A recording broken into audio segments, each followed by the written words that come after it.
नमस्कार मित्रों, मैं डॉक्टर परमेश्वर अरोड़ा आप सभी का स्वागत करता हूं अपने आज के इस लाइव सेशन में। और जैसा कि हमारा प्रॉमिस था कि हम आज भी मिलेंगे, तो आज हम लोग वापस में मिल रहे हैं। और फटाफट आप ज्वाइन करें, अपने क्वेश्चंस मुझे दें और मैं आयुर्वेद को माध्यम बना करके आपको सॉल्यूशन दूंगा। डेफिनेटली कोशिश रहेगी कि आपके किचन की रेमेडी आपको बताऊं। उसके बाद धीरे धीरे कुछ आयुर्वेदिक दवाएं भी आपको बताऊंगा जो सेफली आप ले सकते हैं या हम लोगों से कंसल्ट करके आप ले सकते हैं। तो अब आप फटाफट शुरू हो जाइए। सतपाल स्वदेशी ये हमारे भाई जुड़ चुके हैं। राम राम जी आपको मेरी तरफ से। और मैंने कल आपको कुछ बहुत इंपॉर्टेंट कुछ पॉइंट्स बताए थे जो बड़े बेसिक से पॉइंट्स हैं जो हम सबको जानने चाहिए। जैसे हम आयुर्वेद को माध्यम बनाना चाहते हैं तो हमें आयुर्वेद की कुछ छोटी छोटी चीजें हमको समझनी चाहिए। जैसे आयुर्वेद के हिसाब से हेल्थ क्या है, तो आयुर्वेद में त्रिदोष एक ऐसा शब्द है जो अक्सर आपको सुनने को मिलेगा। त्रिदोष, त्रिदोष का मतलब है हम बात कर रहे हैं वात, पित्त और कफ की। वात, पित्त और कफ ये त्रिदोष हैं और हमारे शरीर की सारी क्रियाओं को ये चलाते हैं। यानी कि जैसे अगर हम अपनी शरीर की बात करें, functional unit of the body, तो आप बताएंगे वात, पित्त और कफ। वात को मोटे मोटे तौर पर अगर आपको समझना है तो वात इज समथिंग लाइक एयर, हवा जैसी कोई चीज है। तो हवा आप जानते हैं, अगर पहला बेसिक काम हवा का आपको बताएं तो आप कहेंगे सांस लेना। नंबर 2 गति करना, तो वही काम हमारे वात के हैं। वात के कारण ही हम श्वास लेते हैं और वात के कारण ही किसी भी तरह की गति, चाहे वो हमारी छोटी छोटी कोशिकाओं से आयंस का एक्सचेंज हो, चीजों का लेना देना हो, या ब्लड का सर्कुलेशन हो, या नर्व इंपल्स का हमारे नर्व्स के थ्रू मूवमेंट हो, या हमारा चलना हो, हमारा हाथ पैर हिलना हो, हमारा मल त्याग हो, हमारा मूत्र त्याग हो, ये तभी नॉर्मल रहते हैं। ये सब गति तब तक नॉर्मल रहती है जब तक हमारे शरीर में वात दोष ठीक ठाक है। पित्त को अगर समझना है तो मोटे मोटे तौर पर पित्त को आप समझिए, पित्त मीन्स गर्मी, हीट, फायर। और जब भी कोई चीज आपको पकानी होती है तो आपको सबसे पहले अग्नि की आवश्यकता होती है। तो सेम वे बॉडी का टोटल मेटाबॉलिज्म, यानी कि अब आप सोचिए, आपने खाया मूली का पराठा, आपने खाई दाल, आपने खाए चावल, लेकिन शरीर में जाके क्या बन रहे हैं? वो बन रहे हैं रस, रक्त, मांस, मेद, अस्थि, अस्थि मज्जा, शुक्र, मतलब आपकी रस धातु पोषित हो रही है, आपका खून बन रहा है, आपका मांस बन रहा है, आपका फैट बन रहा है, आपकी हड्डियां मजबूत हो रही हैं। तो आप सोचो कितना बड़ा ट्रांसफॉर्मेशन हो रहा है। आपने चावल और दूध, दो चीज डाल करके, चीनी डाल करके खीर बनाई, तो कहने का मतलब जैसे वहां तीन चीजें मिलके अग्नि के पाक क्रिया के बाद, वो बाहर का मेटाबॉलिक प्रोसेस है, अग्नि क्रिया है, तो आपकी खीर बन गई।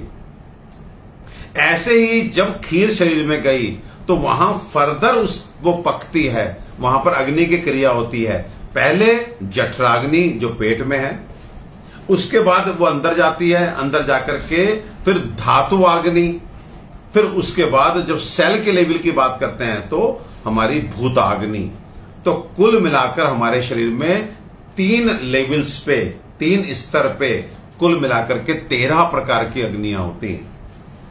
एक जठर पेट के लेवल पे, एक टिश्यू के लेवल पे, एक सेल्स के लेवल पे। जो पेट के लेवल पे होता है उसे हम जठराग्नि बोलते हैं। आप सब लोग बोलते हैं जठराग्नि। जठर मतलब पेट और जठर की अग्नि मतलब पेट की अग्नि, जो पेट में है, जो मेन डाइजेस्टिव पावर है आपकी।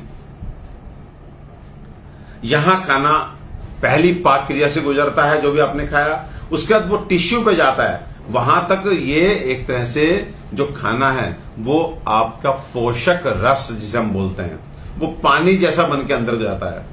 अब हमारे शरीर में 7 धातु होती हैं, रस, रक्त, मांस, मेद, अस्थि, मज्जा और शुक्र। ये 7 धातुओं की अपनी अपनी अग्नियां हैं। रस की रसाग्नि, रक्त की रक्ताग्नि, मांस धातु की मांसाग्नि, मेद धातु की मेदाग्नि, इस तरह से सातों धातुएं।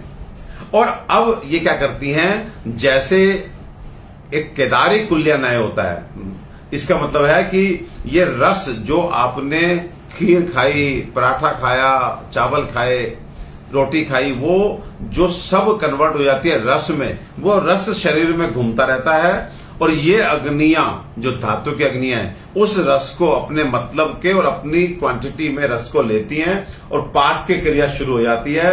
उसी पोषक रस से रसाग्नि रस धातु बनाती है। उसी पोषक रस को लेके रक्त आग्नि रक्त यानी खून बनाती है। उसी पोषक रस को लेके मांसाग्नि मांस बनाती है। इस तरह से सोचिए कि कितना बड़ा अग्नि व्यापार, कितनी बड़ी मेटाबॉलिक प्रोसेस, कितनी बड़ी फैक्ट्री हमारे शरीर के अंदर चल रही है कि आप खा रहे हैं क्या और बन रहा है क्या।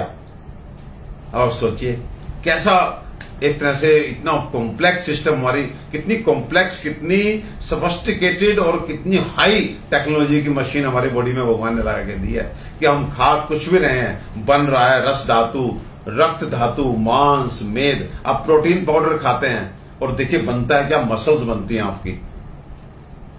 कैसी मशीन होगी वो मशीन जो है, उस मशीन को बोलते हैं फायर, एंड उस प्रोसेस को बोलते हैं पाक क्रिया या मेटाबॉलिक प्रोसेस।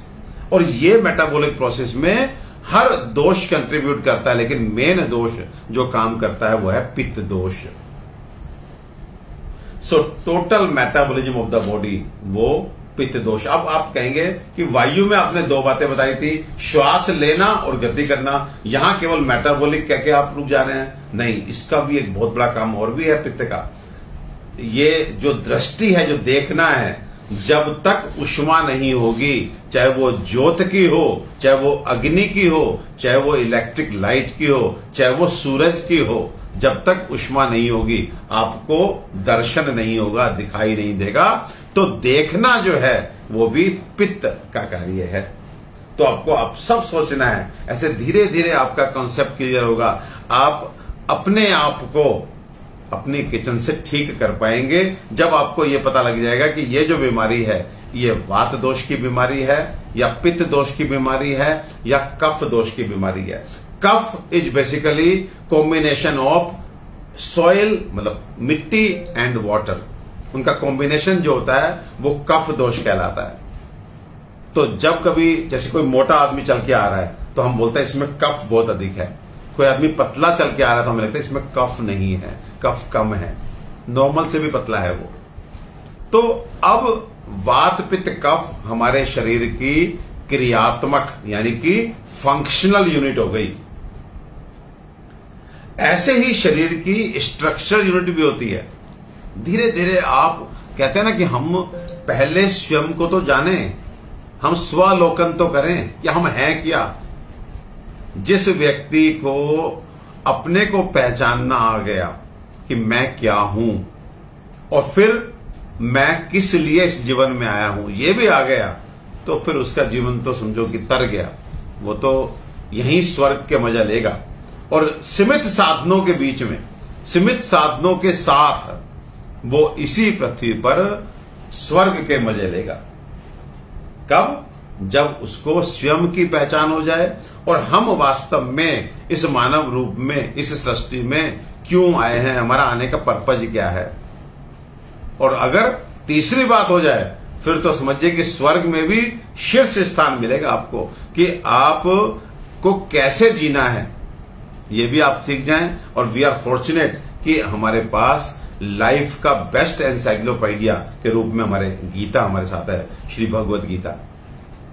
बाकी हमें सामाजिक बनाने के लिए, हमें संस्कारित बनाने के लिए, हमें आध्यात्मिक बनाने के लिए हमारे पास रामायण है, हमारे पास हमारे वेद हैं, हमारे शास्त्र हैं। कल भी मैंने बोला था वेदों पे विश्वास कीजिए, वेद को हमेशा हां कीजिए, क्योंकि हां हटा करके जब ना किया तो बन जाएगी वेद ना। तो आप देख लीजिए, आपने हां ही करना है। When ever question arises for the existence of Vedas, you से यस, वेद हैं, श्रेष्ठ हैं, और हां मैं वेदों को मानूंगा। हाँ कहिए। वेद के साथ ना मतलब वेदना, फिर आप वेदनाओं में चले जाएंगे। तो वात पित्त कफ हमारे शरीर के क्रियात्मक और शरीर की संरचना की जब बात करते हैं तो पंच महाभूत, ये एक ऐसा शब्द है जो बार बार आपको सुनने को मिलेगा। पंच महाभूत, आकाश, वायु, अग्नि, जल और पृथ्वी, ये पंच महाभूत से हमारा शरीर बना है। तो हमें पंच महाभूत को भी समावस्था में रखना है, हमको त्रिदोष को भी समावस्था में रखना है। और एक बात यहां पर जो है बहुत इंपॉर्टेंट है, आपके दिमाग में बार बार आएगी और आनी भी चाहिए, कि वात पित्त कफ से हमारे शरीर की सारी क्रियाएं चल रही हैं। ये हमारे जीवन का आधार है। फिर भी एक शब्द दोष इनके साथ क्यों जोड़ा गया? ये वात कह के भी तो रुक सकते थे, वात दोष, पित्त दोष, कफ दोष, ये क्यों कहा गया? इसके लिए शास्त्र लिखता है दुष्यंती इति दोषः, यानी कि इसमें दूषित होने की प्रवृत्ति है। जरा सा खान पान में गड़बड़ हुआ, जरा सा जीवन शैली में गड़बड़ हुआ, तो इमीडिएटली ये अपने सम प्रमाण से बढ़ जाते हैं या घट जाते हैं, और इनका सम प्रमाण से विषम होना ही रोग कहलाता है। तो वो बच्चा जो आपके परिवार में जिसको थोड़ा सा छेड़ने पे रो देते हैं, बच्चा रो देता है, तो आप क्या बोलते हैं? उसका नाम रख देते हैं रोंदू। ऐसा नहीं है कि वो बच्चा जो है वो 24 घंटे रोता रहता है, लेकिन बिकॉज उस बच्चे की प्रवृत्ति है कि उसको थोड़ा सा भी छेड़ दो तो वो रोने लगता है, तो इसलिए उसका नाम रख दिया रोंदू। ऐसे ही क्योंकि वात पित्त कफ की प्रवृत्ति है कि थोड़ा सा खाना पीना गड़बड़ हुआ, थोड़ा सा जीवन शैली गड़बड़ हुई, तो ये विषम हो जाते हैं, यानी कि शरीर में रोग को उत्पन्न कर देते हैं, इसलिए इनका नाम रखा दोष। बाकी ये है काम की चीज, इनको बहुत प्यार करना है, बहुत संभाल के रखना है, इनको अपने प्रमाण से ना बढ़ने देना है ना घटने देना है। तो फिर 3 परिभाषाएं कल मैंने बोली थी कि स्वास्थ्य क्या है, तो आप बोलिए वात पित्त एवं कफ की समावस्था, state of balance is the state of health. और बीमारी क्या है? रोगस्तु दोष वैषम्यम, इन्हीं का दोषों का अपने प्रमाण से अधिक या कम हो जाना बीमारी है। और चिकित्सा क्या है? विषम हुए दोषों को वापस सम कर देना, ये चिकित्सा है। तो इस तरह से आप आयुर्वेद के बेसिक प्रिंसिपल्स को समझिए, और धीरे धीरे फिर हम इनको समझ करके शरीर की क्रियाओं को समझेंगे, फिर अपनी पाचन क्रिया को समझेंगे, वात पित्त कफ के शरीर पर प्रभाव को समझेंगे, और हम अपने खाने पीने से और अपने जीवन शैली से कोई ऐसा काम नहीं करेंगे कि जो इन वात पित्त कफ को विषम करके हमें बीमार कर दे। चलिए अब राम राम का समय, मोबाइल उठाता हूं, देखता हूं हमारे कौन कौन भाई हमारे साथ जुड़े हैं, उनको बनता है जी राम राम करना। सबसे पहले Saurabh Dhir, good information sir, Saurabh ji thank you very much for the words of appreciation. Surendra Taneja, ये मेरे बड़े भाई हैं, मेरी योग स्थली पे नित्य दिखते हैं, और सदैव जब भी कोई काम होता है हमेशा हमारे साथ एकदम क्या बोलते हैं कंधे से कंधा मिला के खड़े होते हैं, और कद काठी से भी मजबूत हैं, तो हमें भी बड़ा आत्मबल बड़ा रहता है जब सुरेंद्र तनेजा जी हमारे साथ खड़े होते हैं। तो सुरेंद्र तनेजा जी आपको भी नमस्ते, जय श्री राम।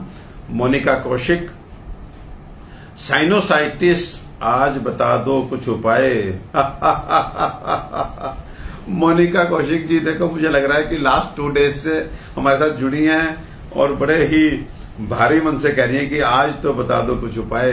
मोनिका जी, आपको साइनस रहता है तो सबसे पहले आप उपाय समझिए। देखिए साइनस की प्रॉब्लम, इन्फ्लेमेशन ऑफ साइनसेज, हमारे जो नाक के साइड में होते हैं पैरानेजल साइनस, फिर हमारे maxillary sinus, mandibular sinus, ethmoid sinus, ये एयर स्पेसेज होते हैं जो एक तरह से खाली रहने चाहिए, लेकिन हम कभी कभी एलर्जिक हो जाते हैं, और एलर्जी मीन्स हाइपर सेंसिटिव। अब वो हाइपर सेंसिटिविटी किसी के साथ भी हो सकती है, वो हो सकता है ठंड से हो सकता है गर्मी से हो सकता है धूल से हो सकता है धुएं से हो सकता है पोलन से हो, और किसी किसी को तो मानसिक चिंता से भी हो जाती है।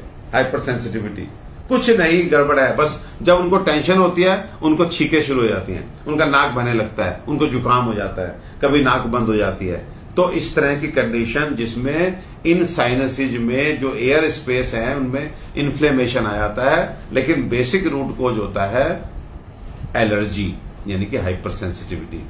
तो साइनस के पेशेंट्स बिल्कुल तंग ना हो। एक फार्मूला जो आपकी अपनी किचन का है, मैंने शायद परसों भी बताया था लेकिन पुनः रिपीट कर रहा हूं, 50 ग्राम काली मिर्च और 150 ग्राम बताशे, बताशे मतलब जो व्हाइट वाले होते हैं पूजा में इस्तेमाल होते हैं बताशे, 50 ग्राम काली मिर्च, 150 ग्राम बताशे, ये मिला करके एक पाउडर तैयार कर लीजिए, डब्बा बना करके घर में रख लीजिए और हर दिन सोते समय मतलब रात में सोते समय आपने 1 कप दूध, 1 कप पानी और आधा चम्मच किचन वाली हल्दी जो आप कुकिंग में इस्तेमाल करते हैं।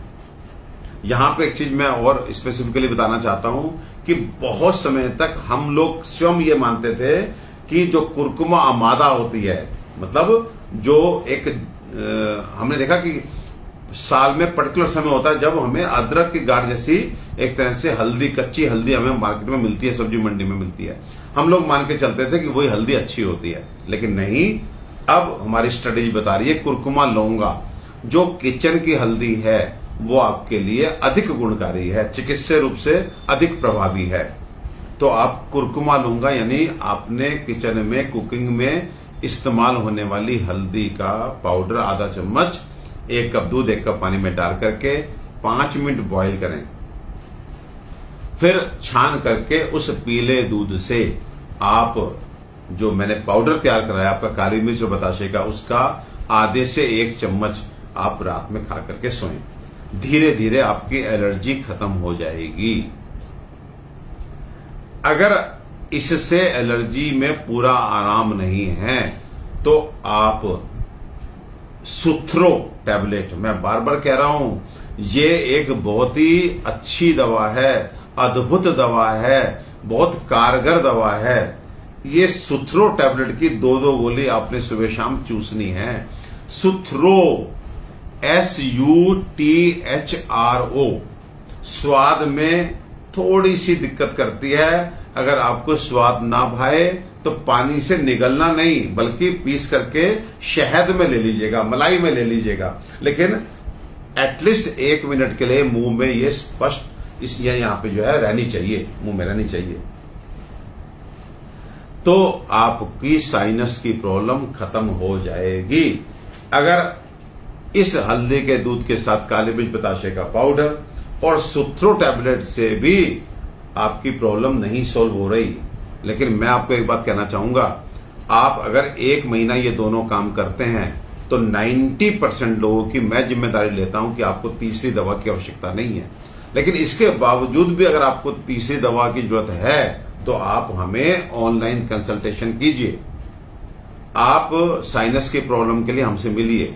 आपकी 20-20 साल की जो एलर्जी की कंडीशन है, चाहे वो साइनस की एलर्जी हो, चाहे वो स्किन की एलर्जी हो, अर्टिकेरिया एक ऐसी प्रॉब्लम जिसमें अचानक से शरीर पे छपाकी निकल जाती है, पित्ती उछलती है, दाफड़ निकल आते हैं, इचिंग शुरू हो जाती है, उसके लिए भी आप हमको संपर्क कीजिए। आप जो एंटी एलर्जिक मेडिसिन रोज रोज खाने के आदी बन चुके हैं, जैसे कुछ दवाएं मार्केट में चलती हैं, सिट्रिजिन चलती है, एलेग्रा चलती है, मोन्टेयर चलती है, और कुछ लोग तो स्टेरॉइड साथ में खा रहे हैं, ये जाने बिना कि ये सब मेडिसिन अच्छी नहीं है। ये सब मेडिसिन लॉन्ग टर्म पे इनके बहुत साइड इफेक्ट्स हैं। जैसे मैंने कल ये कहा था कि जो आदमी सिगरेट पीता है उसको पहले 6 महीने, साल, 2 साल, 5 साल उसे तो अच्छा लग रहा होता है, वो तो अपने को स्मार्ट समझ रहा होता है, उसे लगता है कि मैं सिगरेट पी के मेरी प्रोडक्टिविटी बढ़ गई, मैं सिगरेट पी के अधिक काम करता हूं, सिगरेट पी के मैं अधिक पढ़ाई करता हूं।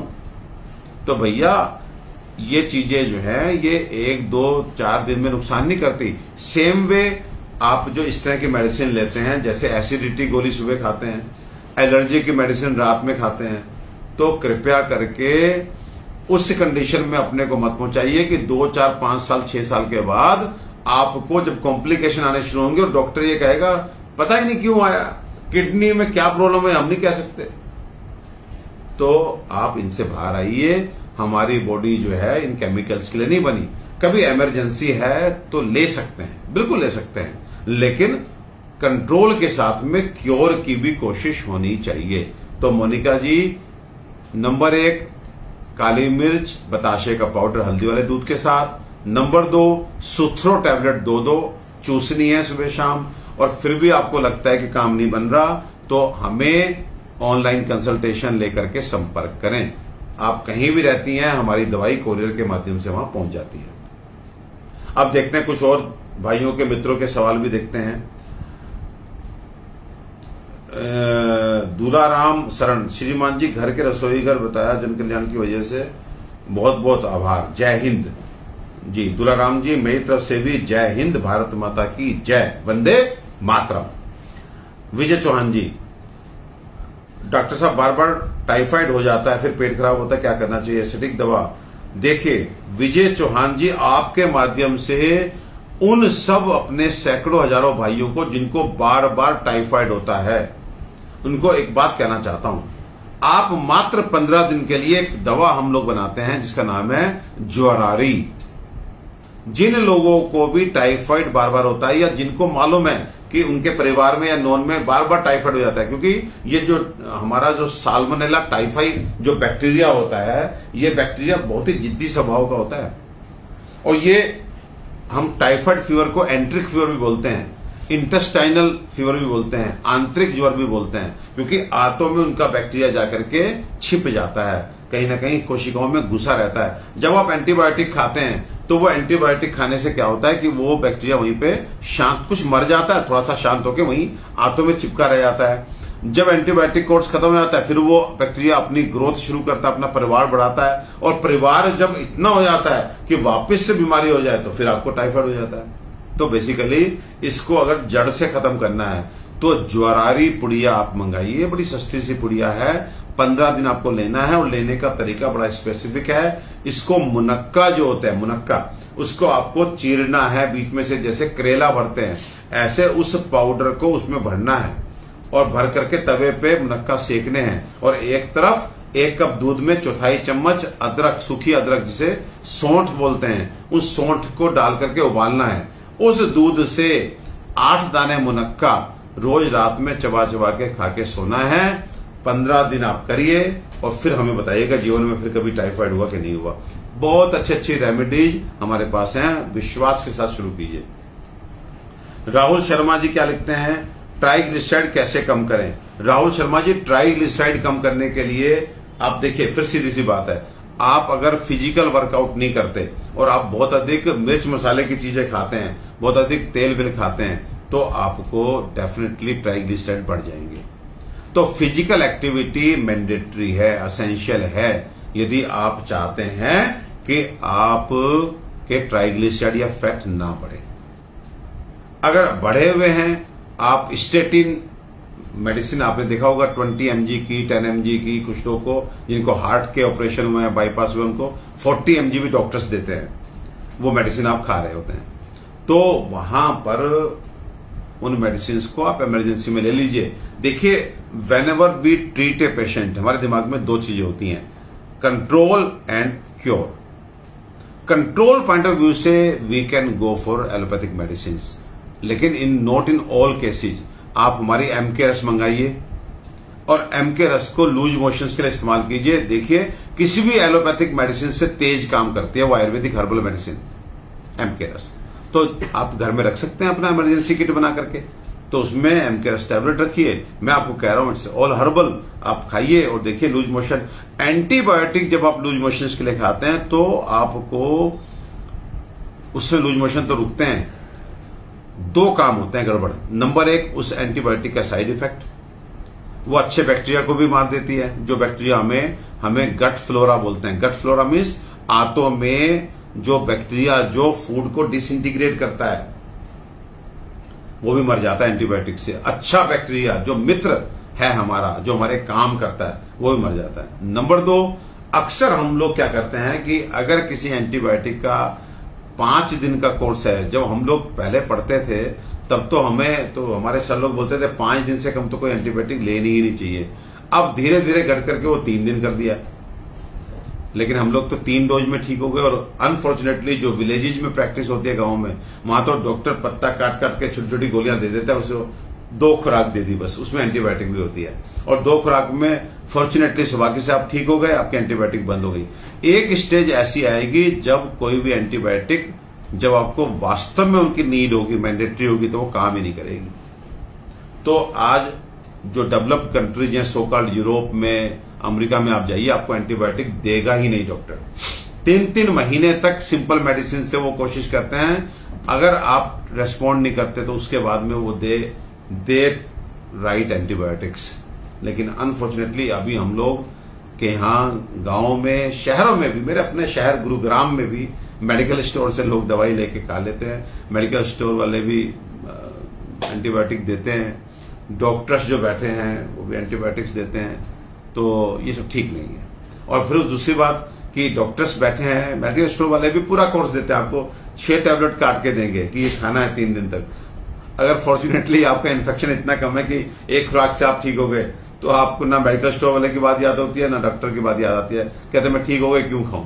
लेकिन आपको नहीं पता बहुत नुकसान करता है। तो बेसिकली कहने का मतलब यह है कि आपको एक लिस्ट बनानी है, और लिस्ट बना करके बुखार के लिए, आपको पेट दर्द के लिए, आपको उल्टी के लिए, आपको दस्त के लिए, आपको सिर दर्द के लिए, आपको कोई इमरजेंसी हो उसके लिए, पेशाब में यूटीआई हो गया, जलन हो गया, पहले आपको अपने होम रेमेडीज एक लिस्ट बनाइए, एक डायरी बनाइए, उसमें लिखिए। उसके बाद आयुर्वेदिक मेडिसिन लिखिए। और मेरा यही रिकमेंडेशन है कि आप आयुर्वेदिक मेडिसिन लीजिए। विश्वास कीजिए, आज भी पेट दर्द होने पर आपके पास 2 ऑप्शन हैं। आप पुदीन हरा की कुछ बूंदे पानी में डाल करके लें, या हमारा अग्नि प्रभा अर्क जो है वो 4 चम्मच लें, या फिर मेफ्टाल स्पास जैसी टैबलेट खाएं। आप विश्वास कीजिए, मैं बहुत अधिक बढ़ा के नहीं बोलूंगा, कम से कम 50 से 60% लोगों का पेट दर्द पुदीन हरा अग्नि प्रभा अर्क से जल्दी ठीक होगा मेफ्टाल स्पास की अपेक्षा। और मैं कहता हूं कि आपने अगर पुदीन हरा ले लिया और आपको आधा घंटे में आराम नहीं आया, खा लीजिए मेफ्टाल स्पास, क्या हो गया? लेकिन पहले एकदम से मेफ्टाल स्पास का खाया जाना नहीं रिकमेंडेड है, अच्छा नहीं है। अजवाइन खा सकते हैं सेंधा नमक मिला करके, आपको गैस बन रही है, अपच हो गया, अजवाइन जाके उस खाने को फटाफट पचा देगी, गैस वैस जो रुकी हुई है उसको निकाल देगी, फ्लेटस पास हो जाएगा। हमारी मदर हमको, जब भी हमको पेट दर्द होता था बचपन में, तो हमारी मदर हमें क्या देती थी जानते हैं? और हम हमेशा ठीक हो जाते थे, सारे घर भर के लोग। पेट दर्द के लिए वो 4 दाने काली मिर्च और चीनी साथ में डाल के कहती चबा के खाओ। यू विल नॉट बिलीव, मेरे को अपना बचपन, मुझे लगता है कि 15-20 साल तक, तो जब भी पेट दर्द हुआ और हम लोग क्या क्या खाते थे वो मेरी उम्र के लोग समझते हैं, आजकल के बच्चे तो क्या खाएंगे, क्या खुराक, कुछ नहीं है। तब पेट में दर्द होता था, तब जो है हम लोग काली मिर्च और चीनी चबा के खा के ठीक हो जाते थे। क्या कर लिया हमने अपने शरीर को? अपने शरीर को हमने अब ऐसा बना दिया कि काली मिर्च अजवाइन जो है, लेकिन फिर भी मैं बोलना चाहता हूं, काम आज भी काम करती है, खूब काम करते हैं, करके देखिए प्लीज। अपने शरीर को आप खराब ना करें, क्योंकि स्वस्थ व्यक्ति ही जीवन को एंजॉय करता है। बीमार व्यक्ति, आप बेड पे हैं, आप बीमार हैं, आप किसी भी तरह की आनंद की अनुभूति को, चाहे वो खाना आपके सामने जो मर्जी आ जाए, दिख जाए, या आपको कुछ और लोग डांस करते हुए दिख जाएं, बाहर घूमते हुए दिख जाएं, आपको क्या आनंद, क्या चीज आपको सुखद अनुभूति देगी? कुछ भी तो नहीं देगा। आपकी आयु चाहे 60 वर्ष है, चाहे 40 वर्ष है, आप 70 वर्ष के क्यों ना हो, आपका मन हमेशा जो है तभी खुश होता है, प्रसन्न होता है, जब आप स्वस्थ होते हैं।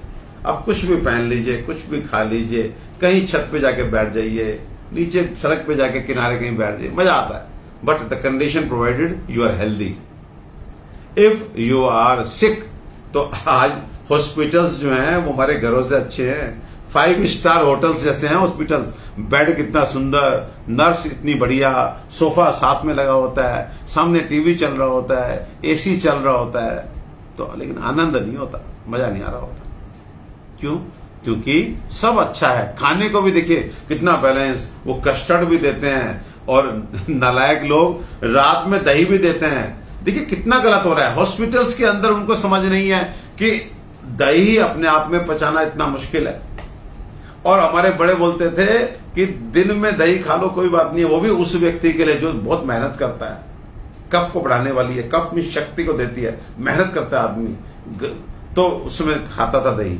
लेकिन आज रात के समय दधी अभिषेचन, जिसको हार्ट का ऑपरेशन हुआ है, जिसके लंग में कंजेशन है, जिसको पेन हो रखा है, अभी सर्जरी हुई है, उसको भी रात में जो है वो सजा के बिल्कुल बाउल में एल्युमिनियम फॉइल लगा के दही आ रही है और वो भी अपना खा रहा है भाई। और फिर कहते हैं कि कल छुट्टी हो जाएगी, पता लगता है कि रात में बुखार हो गया, अभी कंजेशन फिर से हो गया। बहुत करेक्शंस चाहिए, बहुत करेक्शन चाहिए। लेकिन मैं फिर कहता हूं कि ईश्वर ने चाहा तो मैं माध्यम बनूंगा और हम लोग मिल करके इस काम को आगे बढ़ाएंगे। तो मैंने बात की ट्राइग्लिसराइड की, तो नंबर 1 ये। नंबर 2 आयुर्वेदिक औषधियां, आरोग्यवर्धनी वटी और त्रिफला गुगलू। जिन भी मेरे भाइयों को कोलेस्ट्रॉल की प्रॉब्लम है और वो इससे स्थायी समाधान चाहते हैं, स्थायी समाधान मींस क्योर होना चाहते हैं, तो आपको किसी भी कंपनी की आप ले लें, जो भी आपके पास आसपास कंपनी है। आयुर्वेदिक दवा, मैं जिन 2 दवाओं का नाम ले रहा हूं वो हर कंपनी बनाती है और हर शहर में उपलब्ध है। आरोग्यवर्धनी वटी और त्रिफला गुगलू, 2 गोली दोनों में से दोपहर में खाने के बाद और रात में खाने के बाद लेना शुरू कर दीजिए। दिन मत गिनिएगा, 3 महीने, 4 महीने, 5 महीने। आपको स्टेटिन नाम की दवाई जो कोलेस्ट्रॉल के लिए दी जाती है उसकी जरूरत पड़ती है, रात में ले लीजिए। लेकिन ये भी आप खाते रहिए, थोड़े दिन बाद आपकी कोलेस्ट्रॉल की जो प्रॉब्लम है, डिसलिपिडीमिया, अपने आप में एक मेटाबॉलिक प्रॉब्लम, ये रिजॉल्व हो जाएगी, क्योर हो जाएगी। आप लहसुन का प्रयोग कर सकते हैं, बहुत सारे मेरे भाई लहसुन का प्रयोग करते हैं, लेकिन लहसुन का प्रयोग और अर्जुन का प्रयोग, अर्जुन की छाल का प्रयोग, उनको करने की एक बहुत ही अच्छी विधि मैं आपको बताता हूं। क्योंकि लहसुन और अर्जुन दोनों में एक कैरेक्टर है कि अगर आप उसे लेते हैं और सही से नहीं लेते तो पेट में जाके जलन करता है, वो गैस्ट्राइटिस कर देगा। और बहुत अधिक मात्रा में लिया और आपका स्टमक सेंसिटिव है तो आपको अल्सर्स भी हो सकते हैं। देखिए, कभी भी इस भुलावे में मत रहिएगा कि आयुर्वेदिक मेडिसिन या किचन, आप मिर्च भी तो किचन का आइटम है ना, खाइए ना, बहुत खाइए, आपको पता लगेगा। कल जब पोटी में जलन होनी शुरू हो जाएगी तो 2-3 दिन खाइए मिर्च बहुत। अब चना है, राजमा, ये भी तो किचन के आइटम है ना, खाइए 3 दिन लगातार, सुबह दोपहर शाम, तो आपको देखिए कैसे गैस बनती है। आप दही भी तो हमारे किचन का आइटम है ना, खाइए रात में दही, रोज जरा 15 दिन खाइए, ना यूरिक एसिड बढ़ जाए आपका, ना बॉडी में पेन होने शुरू हो जाए, ना आपको ये लगने लगे कि बॉडी क्यों स्टिफ हो रही है, क्यों दर्द हो रहा है। कुछ ऐसे बहादुर लोग हैं जो दही रोज खाते हैं लेकिन उनको महसूस नहीं हो रहा। लेकिन मैं सचेत कर देना चाहता हूं कि महसूस नहीं हो रहा, लेकिन ईश्वर ना करे दुष्प्रभाव जब आएगा तो बड़ा ही आएगा। तो आपको इन सब चीजों को ध्यान रखना है। देखते हैं और कौन कौन भाई हमारे साथ जुड़े हुए हैं, उनको भी देखते हैं। और अगर आपको अच्छा मजा आ रहा है, देखिए आयुर्वेद, मुझे भी आज बड़े टाइम बाद मुझे इस तरह से वात पित्त कफ बता रहा हूं, मैं रोग की परिभाषा ये सब बता रहा हूं। अगर आपको अच्छा लग रहा है तो फिर से यस लिखिए, कल 9 बजे फिर जुड़ेंगे जल्दी से। 10 यस अगर आए तो कल 9 बजे फिर मुलाकात होगी। यस लिखिए, यस लिखिए। पारुल सिंह क्या लिखती हैं? आई फ्लू के बचाव के लिए बताएं। देखिए, आई फ्लू नहीं, पारुल सिंह के क्वेश्चन का एक बहुत शानदार जवाब मैं देने जा रहा हूं, जिससे आपको बहुत अच्छा फायदा होने जा रहा है। ये जो वर्षा ऋतु चल रही है, इसमें वायरल डिजीज फैली हुई है। सुबह उठ करके घर की महिला जो सबकी चिंता करती है, सबके लिए खाना तैयार करती है, संभव हो तो एक तरफ 1 लीटर पानी गर्म करने के लिए, अंदाजे से 1 लीटर पानी, अगर आप घर में 3-4 लोग हैं तो आधा लीटर पानी बस, वो आप जो है उबालना शुरू कीजिए। उसमें लगभग 20 पत्ते तुलसी के डालिए, 2-3 पत्ते अगर आसपास बेल के आपको जरूर मिल जाएंगे, किसी न किसी मंदिर में, किसी न किसी पार्क में, अब तो घरों में भी लगा होता है बेल पत्र जो है, 3-4 पत्ते बेल के, और 10-12 दाने जो है कूट करके जो है काली मिर्च के डाल दीजिए। 3 चीज मैंने केवल बोली हैं। नंबर 1 तुलसी पत्र, नंबर 2 बेल पत्र, नंबर 3 काली मिर्च। अगर संभव हो आप तो इसको अमृत ही बनाना है तो एक छोटी सी डंडी क्रश करके आप गिलोय की भी डाल दीजिए। पानी को उबालिए, 10-15 मिनट उबाल दीजिए। फिर उसको आप चाहे तुलसी पत्र उसी में पड़े रहें और सबको आधा आधा कप छान करके पिला दीजिए। जिसने इसमें चीनी शहद मिलाना है वो भी मिला सकता है। फिर उसी जो बना हुआ काढ़ा है उसको बिना ढके शाम को एक बार उबाल दे दीजिए और फिर सबको आधा आधा कप दे दीजिए। छोटे बच्चे जो हैं उनको 2-2 चम्मच दीजिए, जो 1-1 साल के उन्हें 2-2 चम्मच दीजिए। मैं कह रहा हूं आपको कोई भी वायरल डिजीज जो इस समय फैल रही है और आगे बहुत फैलने वाली हैं, डेंगू, चिकनगुनिया, आई फ्लू, इससे कुछ भी नहीं होगा। आंखें धोते रहिए, हो सके तो गुलाब जल डाल लीजिए। और अगर आपको आई फ्लू हो जाए तो त्रिभुवन कीर्ति रस की 1-1 गोली सुबह शाम आप लेके खाइए। त्रिभुवन कीर्ति रस, बहुत अधिक एंटीबायोटिक खाने की आवश्यकता नहीं है, उससे कुछ नहीं होना। अगर आप पार्क में घूमने जाते हैं तो 4-8 पत्ते जो है वो नीम के चबा के खा लिया कीजिए, वो अपनी एंटीबायोटिक है। रात में हल्दी का दूध पीजिए इस मौसम में, वो अपने आप में एंटीबायोटिक है, एंटीसेप्टिक है। तो नीम के पत्ते, हल्दी का दूध, साथ में जो ये काढ़ा, ये सब पीजिए ये आप। और काली मिर्च आप गिलोय ले रहे हैं, आपकी इम्यूनिटी बढ़ेगी। भाई इसमें क्या हो गया, चाय पीते हैं बार बार, ये चाय पी लीजिए जिसमें तुलसी पत्र है, काली मिर्च है, क्या नुकसान क्या है बताइए। तो इन सबको आप करें। ये सब देखिए थोड़े थोड़े एफर्ट्स तो करने पड़ेंगे आपको, थोड़े एफर्ट्स करने पड़ेंगे। रीता जी क्या लिखती हैं, मेरे बेटे को निमोनिया है। कैसे निमोनिया? देखिए रीता जी, निमोनिया बहुत सारे बच्चों को होता है बचपन में और वो आगे तक लंग्स वीक रहते हैं। तो मैं आपसे एक रिक्वेस्ट करना चाहता हूं कि ऐसे में एक कॉम्बिनेशन है हमारा, अभ्रमोल पाउडर विद श्वास कुठार रस। ये हम लगातार बच्चे को देते हैं 3-3, 4-4 महीने तक। उसके बाद उसके फेफड़े भी मजबूत होते हैं और लंग्स में आने वाली कोई भी समस्या, जैसे बार बार इन्फेक्शन हो जाना, कंजेशन हो जाना, वो बंद हो जाता है। तो आपके माध्यम से मैं उन परिवारों को, उन मित्रों को सूचित करना चाहता हूं कि निमोनिया अगर किसी बच्चे को है। और दूसरा एक चीज कहना चाहता हूं, रेस्पिरेटरी प्रॉब्लम, एलर्जी की वजह से आजकल बहुत कम है, बच्चों की इम्यूनिटी बहुत कम है, तो इसलिए उनको बार बार खांसी जुकाम होना, सांस चढ़ना, ये सब बहुत कॉमन है।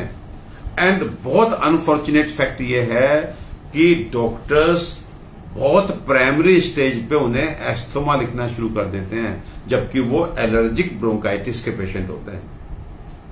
इनहेलर शुरू कर देते हैं, नेबुलाइजेशन शुरू कर देते हैं और कहीं ना कहीं बॉडी की इम्यूनिटी उन स्टेरॉइडल मेडिसिन से और कम होकर के they become more hyper sensitive, they become more allergic for the allergens. तो आप आयुर्वेद, हमारी चिकित्सा पद्धति ये पुरातन है, श्रेष्ठ है और आज हमारा सौभाग्य है कि ऐसे माध्यम हमारे पास हैं जिनसे हम, आप बेंगलोर बैठे हैं कि आप केरला बैठे हैं, डजंट मैटर, आप हमसे ऑनलाइन जुड़ करके, ऑनलाइन कंसल्टेशन लेकर के 15 दिन की, महीने की दवा आप मंगा सकते हैं। हम हमेशा हमारे जूनियर डॉक्टर्स के माध्यम से आपके टच में हैं। आपने मुझसे बात करनी है तो एक छोटी सी फीस जमा करनी है।